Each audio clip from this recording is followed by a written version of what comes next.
Moi, je suis là pour manifester contre contre la retraite à 64 ans. Parce que moi, j'ai 57 ans. Je suis agent territorial, je travaille dans des écoles. Je m'occupe d'enfants de maternelle. Et je me vois mal travailler jusqu'à 67 ans pour avoir une retraite sans décote avec des petits bouts. Donc voilà. D'accord. C'est surtout ça. Et vous êtes dans quelle commune? Vous travaillez dans quelle commune? Je travaille dans la commune de Bretenoux. Bretenoux, d'accord, ok. Qui est juste à Et là, côté. la commune, la mairie de Bretenoux, je vois pas beaucoup de gens de la commune Je de sais Bretenoux. pas. Si, j'ai des collègues, Ah elles oui. sont disséminées dans D'accord, qui le, ont dans le fait la grève. cortège. Très bien. Si. Ben, je vous remercie. Je vous en prie. Il est là le chef. Alors, la CFDT, dans le cortège avec tous ces syndicats bien unis, c'est beau ça? C'est formidable. Il y avait longtemps que ce n'était pas arrivé et on va tenir jusqu'au bout, Ouais. jusqu'à la fin. Là, Et, les euh, gagner. Et puis gagner surtout. Surtout gagner. Faire reculer ce gouvernement de fantoches et faire baisser les bras et les yeux à borne. On en a plein les bornes. Ouais. Voilà. Elle est un peu borgne, elle doit être sourde aussi, je pense. Ouais, Non non, fait ça, mais ne pas entendre, comme son maître d'ailleurs, Ouais. Macron. Oui. D'accord. Il nous entend, mais Et il nous samedi, écoute vous pas. serez là Il nous aussi entend, mais il nous écoute pas. Samedi alors? Et samedi, rendez-vous ici à Biars, pareil, 10h le matin. 10h le matin. 10h30. Ok. 10h30. Parce que ça, c'était pas prévu. Ça, C'était c'est pas important prévu comme et c'est information. tout à fait nouveau, donc il faut l'annoncer, le Très faire bien. partager au plus grand nombre. Merci. Non à la retraite à 64 ans. Des sous, on en a. Hein. Des sous plein. quand on en veut, ils en ont. Ouais. Monsieur Macron, sur 7 ans, il veut dépenser 400 milliards pour l'armement. Pour tuer les gens, il trouve des sous, mais pas pour les faire vivre. Je travaille au collège, dans l'éducation, donc, et je suis représentante de Solidaire. D'accord. Alors, vous voulez que je vous parle des retraites? Comment vous voyez la retraite à 64 ans dans votre métier, par exemple? Très mal, très mal. C'est un fossé de génération entre les enfants qu'on accueille au collège et puis une personne qui a 64 ans. Alors on peut toujours être plein d'énergie, mais ça va être très difficile. C'est une autre forme de pénibilité que celle, par exemple, des ouvriers qui transportent des charges lourdes. Au niveau psychologique, c'est difficile. C'est beaucoup plus difficile de tenir une classe quand il y a un tel écartage et quand on commence à être fatigué parce qu'un prof, il est comme tout le monde, il a mal au dos, il a mal, il voit moins bien, il entend moins bien, donc je pense que c'est une Et puis erreur. moralement aussi, psychologiquement, c'est quand même dur de tenir des classes à 30 élèves aussi. Exactement. Psychologiquement, c'est difficile de tenir des classes à 30 élèves et c'est d'autant Et les plus, parents aussi à gérer. Les parents, de plus en plus à gérer. Oui. Effectivement. Donc voilà, je voudrais ajouter que cette réforme, elle est vraiment injuste pour les femmes. Oui. C'est important de le dire. Et Ça, de le je crois que quoi. tout le monde l'a bien compris. Maintenant, tout le monde l'a. Au début, pas beaucoup, mais maintenant, tout le monde l'a bien compris. C'est vraiment la triple peine, quoi. Pour les femmes, c'est la triple peine. C'est le fait que, elles sont, tout le monde sait que les bourses sont calculées sur les salaires. Or, les salaires des femmes sont inférieurs de 22% à ceux des hommes. Elles partent plus souvent pour s'occuper des enfants, de leur foyer. Elles partent plus souvent en temps partiel où elles s'arrêtent carrément.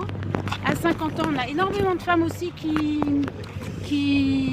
s'occupent d'un parent dépendant malade. Voilà, je trouve que c'est extrêmement inégalitaire. Merci. Pourtant, nous le voulons Merci. pour le progrès social. Oui. Et vous, vous êtes dans quelle branche, vous? Moi, je suis aussi dans l'éducation. Je suis Dans professeure l'éducation. au lycée de Saint-Céré et je suis co-secrétaire de la FSU au niveau départemental. D'accord, très bien. Et pour ajouter à ce qu'a dit ma collègue du Sud, je dirais que une bonne retraite, ça commence aussi par un bon salaire. Oui. Et que là, ce que va faire le gouvernement, ça va encore aggraver les inégalités et des mauvaises retraites, puisque ils ont décidé de nous donner des primes plutôt que pour des missions complémentaires, plutôt que d'augmenter les enseignants comme il avait décidé. Donc ce ne sera pas 10% pour tout le monde. Oui, donc les primes, il n'y a pas de charge de retraite dessus. Voilà, exactement. Et puis les primes, qui est-ce qui peut les prendre? Ce sont surtout les hommes. Hein. Parce que voilà, les femmes avec enfants, en général, ont du mal à tout caler. Et donc c'est pas elles qui vont demander des missions complémentaires. Donc ça va encore aggraver le problème. Et puis un petit mot aussi pour tous ceux dans l'éducation qui sont précaires. Hop, on est parti, on change. Les AED, nos surveillants et les accompagnants d'élèves en situation de handicap qui ont des carrières extrêmement hachées, qui sont aussi des femmes en grande majorité et qui n'auront même pas les 1200 € minimum puisqu'il faut des carrières complètes. J'ai entendu que sur 2000 personnes, il y aurait 48 personnes qui auraient les 1200 €. Ça donne une idée. Oui. Donc voilà, dans l'éducation et comme dans toute la fonction publique. Je crois que c'est Mediapart qui a fait cette étude. Philippe Ventura, Société Gerson Pierre Gourmand du Pandros. La semaine dernière, on a représenté quand même 120 grévistes à cette manifestation. Chez Andros, ils ne sortent pas trop, c'est bien dommage d'ailleurs. Pour un petit bassin, un grand bassin d'emploi d'ailleurs, je pensais avoir un peu plus de monde. On est quand même à peu près 1000 aujourd'hui aussi. Ouais. Donc, ce qui est très intéressant pour nous. Et donc là, 120 sur combien d'employés 260. Sur 260, c'est pas mal quand même. C'est bien. Une belle représentation, en espérant en avoir un peu plus, puisqu'on appelle aussi à faire une petite manifestation samedi. D'accord. À 10h30 à la poste à Bias, donc en espérant avoir un peu plus de monde. Voilà. Peut-être des gens d'entreprise qui ne peuvent pas faire grève ou qui sont un peu réticents et que ça a un coût, oui. Pour eux, mais bon, il vaut mieux quelques jours de galère que des années de plus. Oui, que des années en plus. Exactement. Voilà. Merci. Je vous en prie.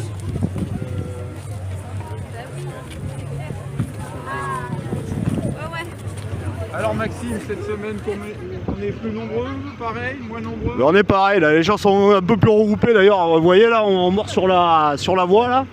Ça monte sur les trottoirs, bon, il y a autant de personnes, il y a des nouvelles têtes. On va organiser une nouvelle manifestation, donc on a vu avec les gens, on ne pensait pas le faire, mais on va faire samedi matin à 10h30, il y aura à nouveau manifestation.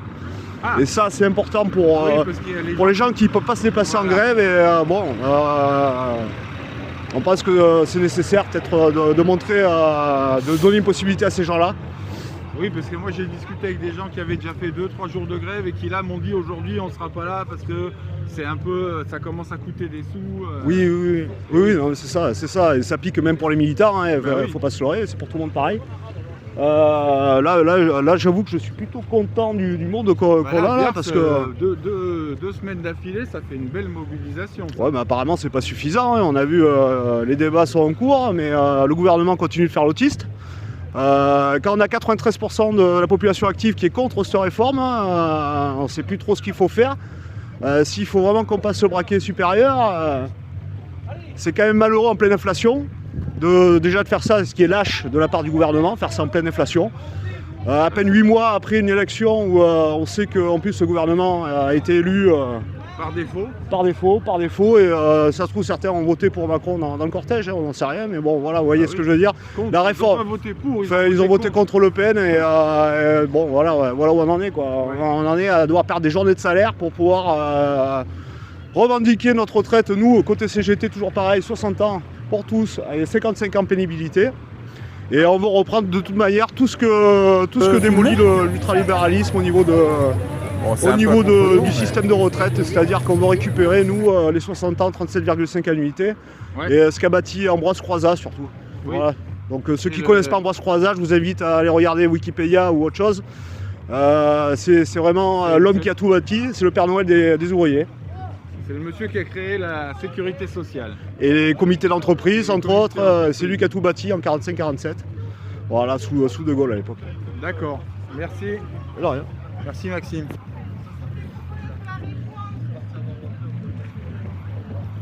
Donc là, on dit environ 800-900 personnes.